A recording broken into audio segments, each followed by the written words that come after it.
Assalamualaikum warahmatullahi wabarakatuh. Di sini kami dari kelompok 2 akan mempresentasikan mengenai analisis sumber dan penggunaan modal kerja. Kelompok 2 terdiri dari saya sendiri, Wulan Nur Indasari, dan rekan saya, Elok Susilawati.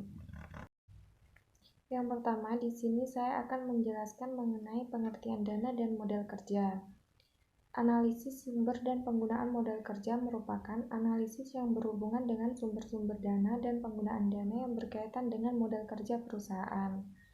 Pengertian dana sendiri yang pertama yaitu dana dianggap sebagai kas, yang kedua, dana dianggap sebagai uang yang disimpan di bank dalam bentuk giro atau tabungan, yang ketiga, dana dianggap sebagai modal kerja, yang keempat, dana dianggap sebagai seluruh aktiva yang memiliki perusahaan, yang kelima, dana dianggap sebagai aktiva yang memiliki sifat sama dengan kas.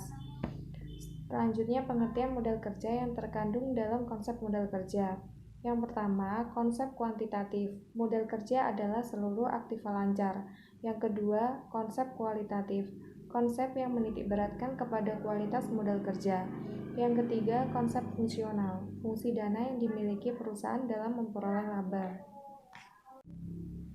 Tujuan modal kerja yang pertama yaitu guna memenuhi kebutuhan likuiditas perusahaan. Yang kedua, dengan modal kerja yang cukup, perusahaan memiliki kemampuan untuk memenuhi kewajiban pada waktunya. Yang ketiga, memungkinkan perusahaan untuk memiliki sediaan yang cukup dalam rangka memenuhi kebutuhan pelanggannya. Yang keempat, memungkinkan perusahaan untuk memperoleh tambahan dana dari para kreditor apabila rasio keuangannya memenuhi syarat. Yang kelima, memungkinkan perusahaan memberikan syarat kredit yang menarik minat pelanggan dengan kemampuan yang dimilikinya. Yang keenam, guna memaksimalkan penggunaan aktiva lancar guna meningkatkan penjualan dan laba. Yang ketujuh, melindungi diri apabila terjadi krisis modal kerja akibat turunnya aktiva lancar. Selanjutnya, faktor-faktor yang mempengaruhi modal kerja. Yang pertama yaitu jenis perusahaan, perusahaan yang bergerak dalam bidang jasa dan non-jasa atau industri. Yang kedua, syarat kredit, syarat untuk pembelian bahan atau barang dagangan dan syarat penjualan barang. Yang ketiga, waktu produksi, jangka waktu atau lamanya memproduksi suatu barang. Yang keempat, tingkat perputaran persediaan. Semakin kecil atau rendahnya tingkat perputaran, kebutuhan modal kerja semakin tinggi. Demikian pula sebaliknya. Oke, pemateri selanjutnya akan disampaikan oleh rekan saya. Untuk yang selanjutnya, saya akan menjelaskan tentang sumber modal kerja. Sumber-sumber dana untuk modal kerja dapat diperoleh dari penurunan jumlah aktiva dan kenaikan pasiva. Berikut merupakan beberapa sumber modal kerja yang dapat digunakan. Yang pertama ada hasil operasi perusahaan, di mana yang dimaksud adalah pendapatan atau laba yang diperoleh pada periode tertentu. Yang kedua ada keuntungan penjualan surat-surat berharga. Ini juga dapat digunakan untuk keperluan modal kerja. Yang ketiga ada penjualan saham, yang artinya perusahaan melepas sejumlah saham yang masih dimiliki untuk dijual kepada berbagai pihak. Yang keempat ada penjualan aktiva tetap. Yang dimaksud di sini adalah aktiva tetap yang kurang produktif atau masih menganggur. Yang kelima ada penjualan obligasi. Artinya perusahaan mengeluarkan sejumlah obligasi untuk dijual kepada pihak lainnya. Selanjutnya memperoleh pinjaman dari kreditor, bank atau lembaga lain, terutama pinjaman jangka pendek. Khusus untuk pinjaman jangka panjang juga dapat digunakan. Hanya saja peruntukan pinjaman jangka panjang biasanya digunakan untuk kepentingan investasi. Selanjutnya mengenai perolehan dana hibah dari berbagai lembaga. Ini juga dapat digunakan sebagai modal kerja. Dana hibah ini biasanya tidak dikenakan beban biaya sebagaimana pinjaman dan tidak ada kewajiban pengembalian. Untuk yang selanjutnya, saya akan menjelaskan tentang penggunaan modal kerja. Penggunaan dana untuk modal kerja dapat diperoleh dari kenaikan aktiva dan menurunnya pasiva. Secara umum dikatakan bahwa penggunaan modal kerja biasa dilakukan perusahaan untuk yang pertama, pengeluaran untuk gaji, upah, dan biaya operasi perusahaan lainnya. Artinya, perusahaan mengeluarkan sejumlah uang untuk membayar gaji, upah, dan biaya operasi lainnya yang digunakan untuk menunjang penjualan. Yang kedua, pengeluaran untuk membeli bahan baku atau barang dagangan, yang artinya pada sejumlah bahan baku yang dibeli yang akan digunakan untuk proses produksi dan pembelian barang dagangan untuk dijual kembali.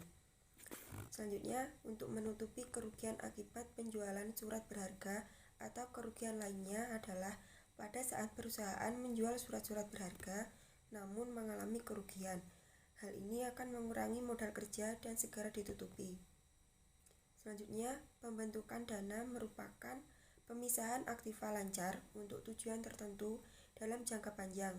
Misalnya, pembentukan dana pensiun dan ekspansi atau dana pelunasan obligasi. Selanjutnya, pembelian aktiva tetap atau investasi jangka panjang seperti pembelian tanah, bangunan, kendaraan, dan mesin. Pembelian ini akan mengakibatkan berkurangnya aktiva lancar dan timbulnya utang lancar. Selanjutnya, pembayaran utang jangka panjang, yang artinya adanya pembayaran utang jangka panjang yang sudah jatuh tempo seperti pelunasan obligasi, hipotek, dan utang bank jangka panjang.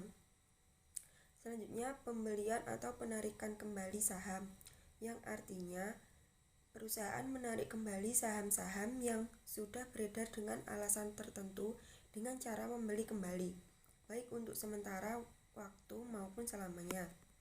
Selanjutnya, pengambilan uang atau barang untuk kepentingan pribadi, yang artinya pemilik perusahaan mengambil barang atau uang yang digunakan untuk kepentingan pribadi. Termasuk dalam hal ini adanya pengambilan keuntungan atau pembayaran dividen oleh perusahaan. Yang terakhir, penggunaan lainnya.